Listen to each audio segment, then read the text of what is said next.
মানুষকে গুলি করে হত্যা করা হয়, কুপিয়ে হত্যা করা হয়, 5-10 মিনিটের মধ্যে তার জানটা চলে যায়। সকল হত্যায় হত্যা। আল্লাহ লাঠি দিয়ে, রড দিয়ে, পিটিয়ে পিটিয়ে, খুঁচিয়ে খুঁচিয়ে, আল্লাহ আপনার সারা শরীর হাত দেওয়ার মতো একটা জায়গা ছিল না। আল্লাহ, আমরা তার বাবা মা ভাই বোন না, আমাদের বাবা মারা সেই ছবি দেখে সবাই নাওয়া খাওয়া ভুলে গেছে। আল্লাহ কাঁদতে কাঁদতে অসুস্থ হয়ে গেছে, অপ্রকৃতিস্থ হয়ে গেছে। বুয়েটের নিচতলার বারান্দায় লাশটা পড়ে আছে। আল্লাহ, শরীরটা সারা জায়গায় নীল হয়ে আছে। আল্লাহ, আমার ভাইটা রাত্রে পানি চাইছিল। আল্লাহ, আমার জানের শত্রুর সাথেও তেমনটা আমরা মাইনে নিতে পারি না। একটা মানুষকে আল্লাহ কারা হত্যা করলো? যেই ছেলেটাকে এলাকাবাসী চাঁদা দিয়ে বইতে ভর্তি করছে, সেই ছেলেটা তো ছাত্রলীগ ছিল না, গণহত্যাকারী ছিল না। সেই ছেলেটা বয়ে এসে এমন ছাত্রলীগ হইল, এবং দিল্লির দাসদের বানানো হইল। ওর সহপাঠীর শুধু পিঠেই পারে না, সে যখন আল্লাহ বইলে চিৎকার করে, তখন তার মুখের মধ্যে ময়লা কাপড় গুঁজে দেয়। আল্লাহ, আপনার যখন আল্লাহ মৃত্যুর পথে, তখন সে চিৎকার করে আল্লাহ আল্লাহ করতেছিল। আল্লাহ, বারান্দার ময়লা কাপড় এই না আপনার মুখের মধ্যে ঢুকে দেওয়া হয়েছে। আল্লাহ, বিভৎস কাহিনীগুলো বারবার বলতে চাই না, কারণ এই ভিডিও হয়তো আবার আপনাদের মা দেখবে, তার আব্বা দেখবে, তার ভাই বোন দেখবে। আল্লাহ, আমরা কত দূরে, তবুও অসুস্থ হয়ে যাই। আল্লাহ, আপনার মা দিয়ে আমাদেরকে বলতেছিল, বাবা গুলি কইলে আল্লাহ বুঝতাম সন্তানটা 5 মিনিট কষ্ট করে বসে গেছে। আমার ছেলেটারে এতবার বাবা বাবা বলে চিৎকার করছে। আমার ডাইকে যদি বলতো জোরে নিয়ে যান, জীবনে আসতে পারবে না, আমি নিয়ে আসতাম বাবা। আল্লাহ, আমি দেখি যে ভাইয়েরা গণহত্যায় অংশ নেয় নাই, কিন্তু এখনো হাসিনার হত্যাকে সমর্থন করে। আল্লাহ, এই পতিত ফ্যাসিস্টদের অফিসের সামনে দাঁড়িয়ে দোয়া করি, আল্লাহ তাদের অন্তরে আপনি সত্য উন্মোচন করে দেন। আল্লাহ, আমাদের আওয়ামী লীগের সাপোর্টার ভাই বোনদের অন্তরে আল্লাহ তার একবার চিন্তা করতে দেন, আপনার ভাইটা তার নিজের ভাই, আপনার ছেলেটা তার নিজের সন্তান। আল্লাহ, আপনার ভাইকে আপনি জান্নাতুল ফিরদাউসের সর্বোচ্চ মাকাম নসিব করেন। আমিন। আল্লাহ, আপনি তাকে রাসূলুল্লাহ সাল্লাল্লাহু আলাইহি ওয়াসাল্লামের সাথে সাক্ষাৎ করিয়ে দেন। আল্লাহ, তার আব্বা আম্মার অন্তরটাকে আপনি শান্ত করে দেন।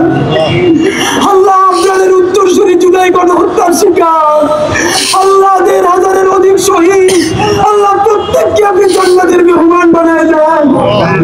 আল্লাহ, পিলখানা, শাপলা, জুলাই, এই প্রত্যেকটা গণহত্যায় যারা আপনার কাছে চলে গেছে, প্রত্যেককে আল্লাহ আপনি জান্নাতের মেহমান বানায় দেন।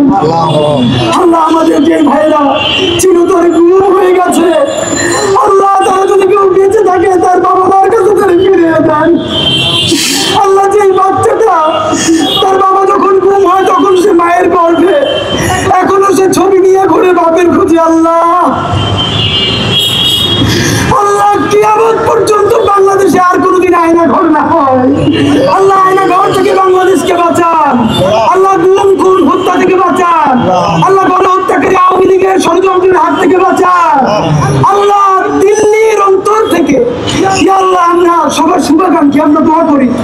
আল্লাহ, দিল্লি যদি হেদায়েত প্রাপ্ত হয়, তারা যদি আমাদের ভালো প্রতিবেশী হয়, আমরাও তাদের ভালো প্রতিবেশী হইতে চাই।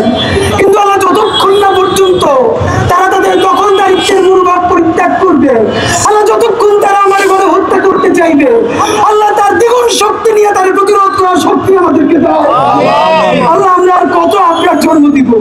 আল্লাহ, রক্তের সাগরে ভাসতে ভাসতে আমরা তো ক্লান্ত হয়ে যাচ্ছি। আল্লাহ, এই জুলাইয়ের শক্তিগুলো আজকে বিভাজিত হয়ে গেছে। আল্লাহ, আপনার কাছে একটাই দাবি, আল্লাহ বিএনপি হোক, জামাত হোক, এনসিপি হোক, পরিষদ হোক, শত শত ভাগ হোক, কিন্তু বাংলাদেশের জমিনে যখন ভারতীয় আধিপত্যবাদ তখন যার আগ্রাসন করবে, এই প্রত্যেকটা বাংলাদেশ প্রতিসন্ধিকে স্বার্থকে তুমি এক করে দাও। আল্লাহ, আমাদেরকে ঐক্যবদ্ধ করে দাও। আল্লাহ, আমাদেরকে শক্তিশালী করে দাও। দিল্লির আধিপত্যবাদ থেকে আমাদেরকে বাঁচাও। আল্লাহ, আগ্রাসন থেকে বাঁচাও। আল্লাহ, তুমি কাশ্মীরকে বাঁচাও। আল্লাহ, তুমি আরাকানকে বাঁচাও। আল্লাহ, তুমি ফিলিস্তিনকে বাঁচাও। আল্লাহ, তুমি গাজাকে বাঁচাও।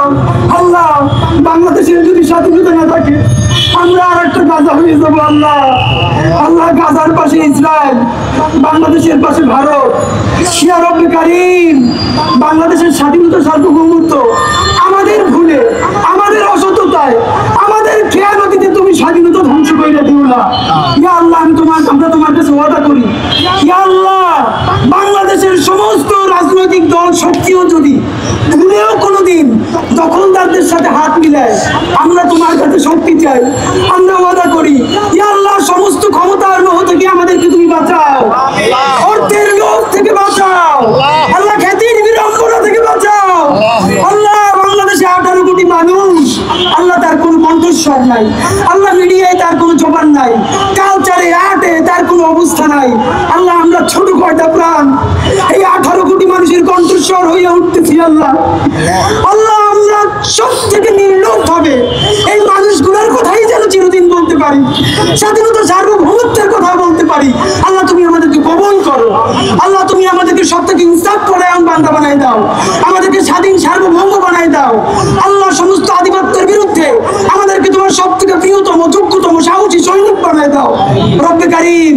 আওয়ামী লীগের এই অফিস থেকে বাংলাদেশ বিক্রির যে গত 54 বছর ধরে ষড়যন্ত্র হয়েছে, এইরকম আর কোনো বিল্ডিং তো দূরের কথা, আর কোনো কুড়িঘর যেন বাংলার জমিনে তৈরি না হয় আল্লাহ, তুমি সেই ব্যবস্থা করে দাও আল্লাহ। গণহত্যাকারীদের বিচার যেন অতি দ্রুত বাংলাদেশ দেখতে পারে তৌফিক দাও আল্লাহ। আমাদেরকে সবাইকে শহীদ আবরারের মতো সাহস দাও, শক্তি দাও, ঈমান দাও, বাংলাদেশকে বাঁচাও, স্বাধীনতা